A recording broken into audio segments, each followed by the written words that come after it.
Hi, இதான் என்னோட blouse மார்க்கிங்க்கு நான் யூஸ் பண்ணுறது. ஆக்சுவலி நார்மல் ப்ளவுஸ் மட்டும் ஸ்டிச்சிங் பண்ணுறதா இருந்தால் இந்த மேக்ஸ் மார்க்கிங் இஸ் பெஸ்ட்டுங்க. ஏன்னா இதில் நான் மார்க் பண்ணும்போது அயன் பண்ணால் இதோட மார்க்கிங் எல்லாம் போயிடும், ப்ளவுஸ் நீட்டாக இருக்கும். இது பார்த்தீங்கன்னா சாக் மார்க்கிங் அவ்வளோ ஈஸியாக போகாது.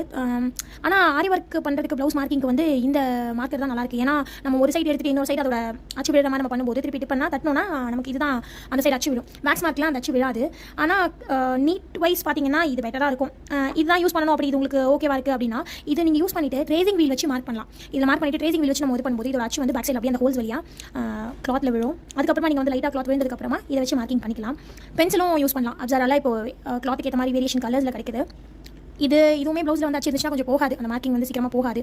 மார்க்கிங் ஈஸியாக போகிறதுனா வேக்ஸ் மார்க்கிங் தான். இது நம்ம லைட்டாக தொடச்சோன்னா ஓரளவு போய்டும். பீட்ஸுக்கு நடுவில் இருக்கிறதுனா கொஞ்சம் கஷ்டம் தான். இது வைஸ் பார்த்தோன்னா நமக்கு நீட்னஸ் வைஸ் பார்த்தா வேக்ஸ் மார்க்கிங் தான் நல்லாயிருக்கும். அதுவே வந்து மார்க்கிங் நமக்கு ஈஸியாக இருக்கும்னு பார்த்தா இந்த சாக் மார்க்கிங் ரொம்ப ஈஸியாக இருக்கும். உங்களுக்கு எது ஃபேவரட், நீங்கள் எதில் மார்க் பண்ணுறீங்க அப்படிங்கிறத கமெண்ட் பண்ணுங்கள். சப்ஸ்கிரைப் பண்ணிக்கோங்க. Thank you for